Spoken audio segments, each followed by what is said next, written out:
Hola mundiamigos, ¿cómo están? ¿Cómo se encuentran nuestros queridísimos mundiamigos? Una vez más, por acá Manu y Mari reaccionando a los videos sobre México, conociendo más de México. Saben que nos encanta todo lo relacionado con este país. Queremos visitar a México pronto, queremos lograrlo, queremos hacerlo. Mientras tanto, seguiremos conociendo a México a través de estas sugerencias que ustedes nos envían en los comentarios. Y por aquí nos han enviado una que se llama La verdad oculta y siniestra de la invasión de los Estados Unidos a México. Wow, suena interesante este título. Mucho. Hemos visto varios videos sobre la invasión de Estados Unidos a México, pero este título suena bastante interesante. Es el canal Yolo Camotes, que como siempre vamos a dejar los enlaces a su video y a su canal en la descripción de nuestro video para que ustedes vayan allí, apoyen suscribiéndose con los me gusta, así también como van a apoyar a Mundo M&M. Somos Mari y Manu. Sean bienvenidos a un nuevo video. Todos conocemos los detalles más importantes de la invasión de los Estados Unidos a México en 1846, de la pérdida del 60% del territorio mexicano. Los menos saben de las traiciones de supuestos héroes de la patria como lo fueron Valentín Gómez Farías, Juan Álvarez o Lerdo de Tejada, los cuales ardían en deseos de que nuestro país se convirtiera en territorio estadounidense, o por lo menos en un protectorado. Pero, a veces los inicios de este trágico episodio de la historia se nos escapan. Sobre todo, poco o nada se enseña del mismo en las aulas escolares, o si se nos muestra es desde un punto de vista muy general. La primera vez que se encontraron los ejércitos mexicano y estadounidense ocurrió durante la primavera de 1846 en Carricitos, Tamaulipas. Los invasores estadounidenses fueron derrotados, pero el presidente de nuestro vecino país del norte, James Polk, utilizó este suceso para que el Congreso de su nación respaldara la declaración de guerra contra México. De hecho, aunque no lo parezca, los Estados Unidos de manera simbólica aún apuntan con sus cañones hacia territorio mexicano. Hoy deseo hablarles un poco de ello. Es por eso que Yolo Camotes tiene el placer de traerles el día de hoy el cañón de la infamia, la verdad oculta de la invasión de los Estados Unidos a México. Aproximadamente a 32 kilómetros al noroeste de Brownsville, Texas, al lado de la carretera 281 del condado de Cameron, se encuentra un singular monumento en medio de prácticamente la nada, un antiguo cañón de hierro en la desolada llanura, el cual apunta de manera amenazante hacia el sur, en dirección a la República Mexicana. El monumento señala el lugar donde hace casi 200 años una patrulla de la caballería estadounidense se enfrentó a un contingente del ejército mexicano, en el hoy desaparecido Rancho de Carricitos. El acontecimiento es conocido en los Estados Unidos como la escaramuza de Thornton, un hecho de guerra que convenientemente ha sido deformado por la propaganda, las exageraciones y falsedades históricas, y que fue utilizado como motivo por el presidente James K. Polk para declararle la guerra a México. Frente a frente en el río Bravo, después de la rebelión y separación de la provincia de Texas de México, promovida por los Estados Unidos en 1836, surgieron inmediatamente problemas fronterizos. A pesar de que el río Nueces había sido el límite histórico, Texas unilateralmente afirmó que su nueva frontera con México debería ubicarse 300 kilómetros al sur, hasta el río Bravo. Esta demanda incluso fue mantenida por los Estados Unidos después de la anexión de Texas el 29 de diciembre de 1845. En enero de 1846, el presidente Polk, cuyo objetivo abierto y descarado era la de expandir su nación a expensas de territorio mexicano, ordenó a su ejército cruzar el río Nueces, la frontera natural entre México y los Estados Unidos, y establecer una posición militar en la orilla norte del Río Grande, o también conocido como Río Bravo. La orden se llevó a cabo el 8 de marzo desde la remota estación comercial tejana de Corpus Christi, en la desembocadura de Nueces en el Golfo de México. El coronel David E. Twiggs, al mando de 7 compañías de dragones, es decir, soldados de caballería, y una batería de artillería ligera, junto con 23 oficiales y 378 soldados, fue el primero en cruzar el Nueces. Todos cruzaron con la alegría en el pecho de poder llevar democracia y prosperidad a las tierras mexicanas, sarcásticamente hablando. En los días siguientes, 3.500 soldados estadounidenses, más 307 carretas tiradas por bueyes o mulas, avanzaron todos bajo las órdenes del comandante general Zachary Taylor. La columna se dirigió hacia Matamoros a través del camino del Arroyo Colorado. Un recorrido incómodo y difícil de seguir, con llanuras arenosas, vegetación escasa, poca agua, muchas tarántulas y víboras de cascabel. El ejército estadounidense invadía el estado de Tamaulipas en territorio mexicano. Antes del enfrentamiento en Carrecitos, hubo 2 encuentros entre ambos ejércitos. El 15 de marzo tuvo lugar un encuentro sorpresivo. Una pequeña patrulla de 6 hombres a caballo, dirigida por el teniente Fowler Hamilton, se encontró con un destacamento de 4 soldados de caballería mexicanos, los cuales estaban bajo el mando del teniente Ramón Falcón, quien inmediatamente preguntó por la presencia de los norteamericanos en esas tierras. La respuesta de Hamilton fue que las tropas de su país estaban en camino al Río Grande. Falcón advirtió que México se opondría a cualquier avance y que informaría del incidente a sus superiores. Sin más palabras de por medio, ambas patrullas regresaron a sus posiciones con recelo. Pero a pesar de la advertencia, 4 días después, 2 grupos de exploradores se encontraron en el arroyo Colorado. Los mexicanos dejaron en claro que cruzar ese afluente sería considerado un acto hostil. No obstante, la columna estadounidense continuó avanzando sin encontrar una oposición efectiva, ya que, claro, a la democracia no hay quien la detenga. Nuevamente, sarcásticamente hablando. Mientras tanto, en la capital del país, el presidente de México, Joaquín Herrera, solicitaba la autorización de emergencia al Congreso para reforzar al Ejército del Norte. Pero el honorable Congreso de la Unión, que siempre se ha caracterizado por poner primero al país antes que otros intereses personales, de ideología, de partido o de otros poderosos, le negó al presidente esta petición. La razón es que veían al presidente Herrera con malos ojos, ya que este no pertenecía a ninguna asociación política semisecreta, que además era abiertamente religioso y no laico. A pesar de esto, el presidente Herrera logró reunir una fuerza de 6,000 hombres, las cuales envió al norte para combatir a los estadounidenses. En medio de esto, el general Mariano Paredes se rebeló contra el gobierno acusándolo de débil. Asimismo, otro héroe, entre comillas, Gómez Farías, ese mismo que salió gritando de alegría cuando los Estados Unidos ingresaron a la capital del país al año siguiente, secundó la rebelión de Mariano Paredes, por lo que el presidente Herrera se vio forzado a renunciar el 30 de diciembre de 1845. El 28 de marzo de 1846, el general Taylor llevó a sus tropas con marcha rápida y banderas alzadas hasta llegar a la orilla del norte del río Bravo. Frente a Matamoros comenzó la construcción de un reducto que con el tiempo se llamaría Fuerte Brown y se convertiría más tarde en la ciudad de Brownsville, Texas, en lo que en ese entonces aún era territorio mexicano. El comandante de la guarnición de Matamoros, el general Francisco Mejía, optó por esperar, ya que sus órdenes eran aguardar refuerzos del interior del país. 15 días después, llegaron más de 4,000 soldados de la División del Norte bajo el mando del general Mariano Arista, con tropas fuertemente armadas en ambas riberas del Bravo, vigilándose mutuamente a una distancia de menos de 90 metros con el río como separación. La tensión aumentaba día a día. Los centinelas estaban en alerta. El conflicto era inevitable. Finalmente, en la madrugada del 25 de abril, un destacamento liderado por el general Anastasio Torrejón cruzó el Bravo a unos 15 kilómetros al oeste de Matamoros, en un punto llamado La Palangana, buscando un lugar apropiado para que el ejército mexicano pudiera cruzar en los días siguientes. La estrategia mexicana consistió en ir rodeando el fuerte sin posibilidad de escapatoria. De esta manera se lanzaron sobre el mismo, sorprendiendo a los soldados invasores que pensaron que los mexicanos aún estaban al otro lado del río. La avanzada estadounidense fue prácticamente hecha a pedazos por parte de las tropas mexicanas, las cuales defendieron con honor y con toda legalidad la soberanía nacional. Las fuerzas mexicanas solo tuvieron una baja, mientras que los estadounidenses tuvieron 9 dragones muertos, es decir, soldados de caballería, 7 heridos, 47 prisioneros, así como capturaron todo el parque y suministros que las fuerzas estadounidenses traían consigo. El 9 de mayo de ese mismo año, el informe del combate en el rancho de Carrecitos llegó a Washington.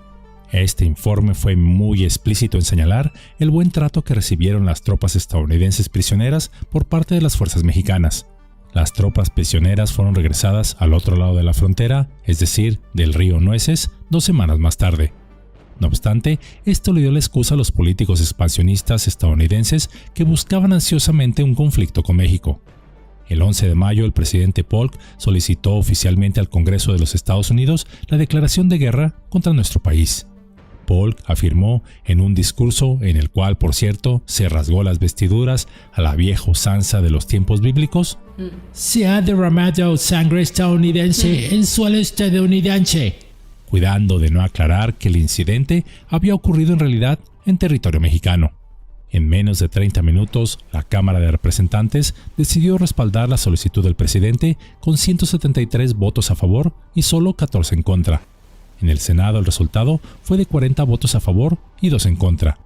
El 13 de mayo de 1846, el Congreso de los Estados Unidos ratificó la existencia de un estado de guerra contra México. Wow. Lo demás, ya todos sabemos cómo terminó esta historia.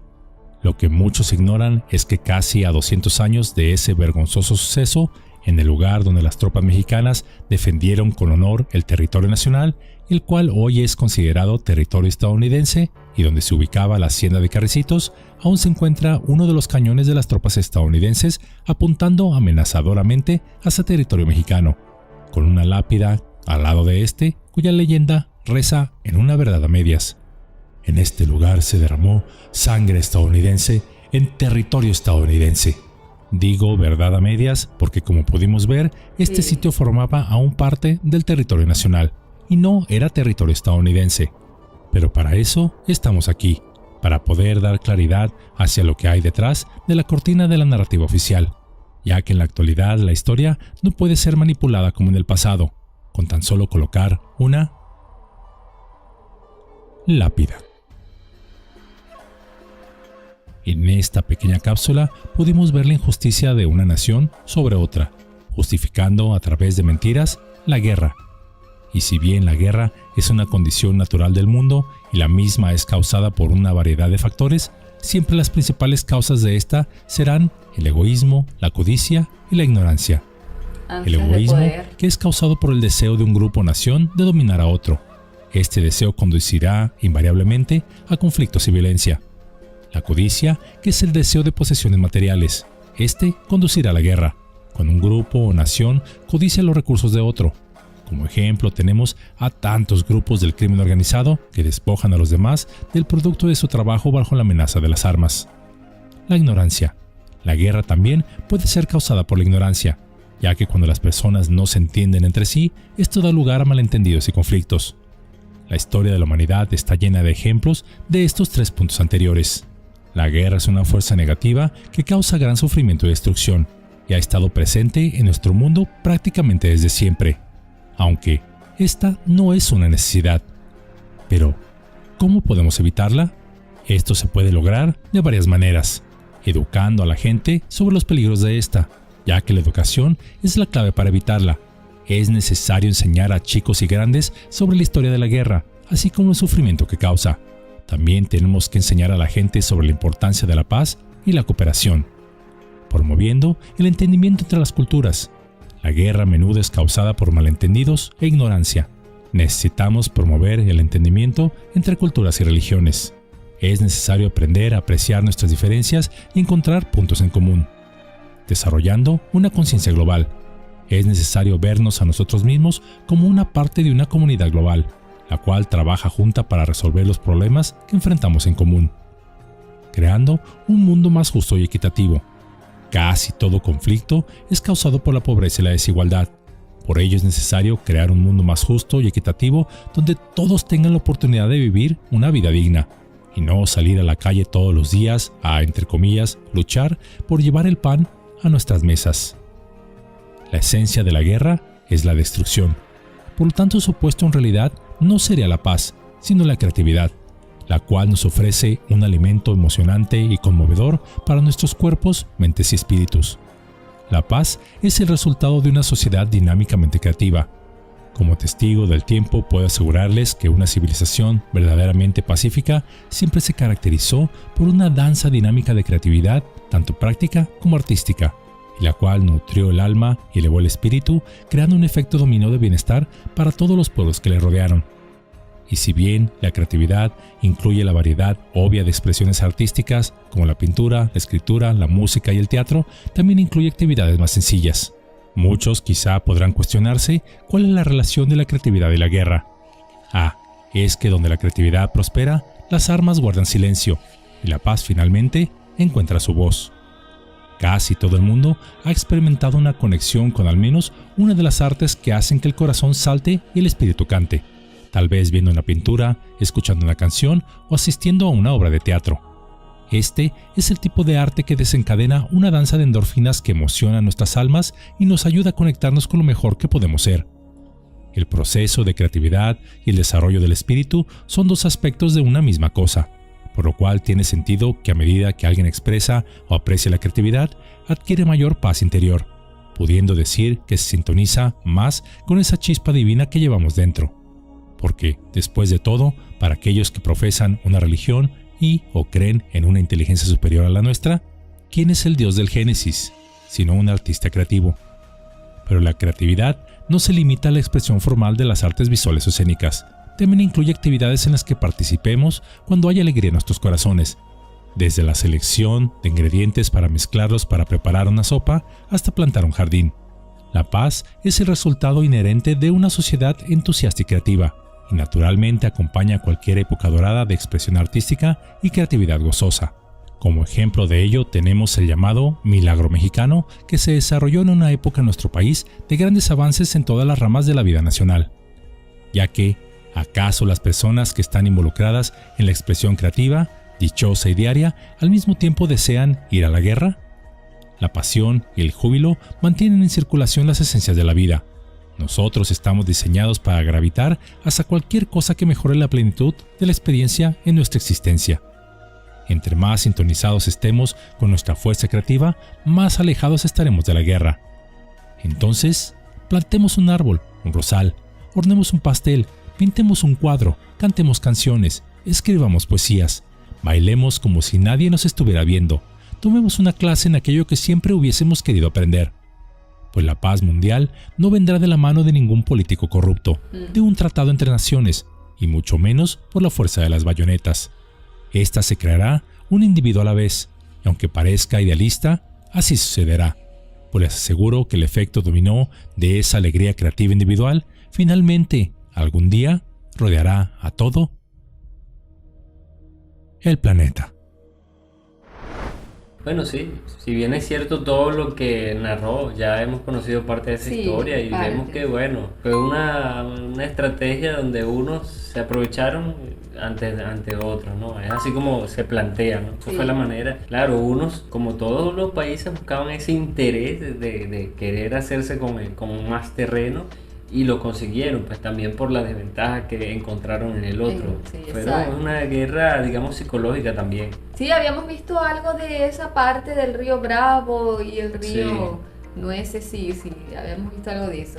Pero bien interesante todo lo demás que dijo aquí Yolo Camotes en esta parte, que fíjate que dijo que se derramó sangre estadounidense, el suelo estadounidense, claro, eso era suelo mexicano todavía. Claro, y es una manera justamente de debilitar la moral, de buscar, háganme caso porque, oye, ¿cómo es eso? ¿Cómo es posible? O sea, es como que para infundarles en los soldados estadounidenses, o sea, hay que luchar, mataron a los nuestros en nuestro propio territorio, o sea, tenemos que ir a la guerra porque, como que dice, para cobrarnos esa, pues algo así fue lo que se le quiso como que infundar a los soldados estadounidenses. Bueno, y lograron su cometido, como dijo Yolo Camotes en el video, porque lograron quedarse con parte del territorio mexicano, que bueno, lamentablemente fue así y se perdió tanto territorio, porque fue un territorio grande el que se perdió. Pues. Y bueno, por otra parte, la invitación que hace está muy bonita esa reflexión, ¿no? De que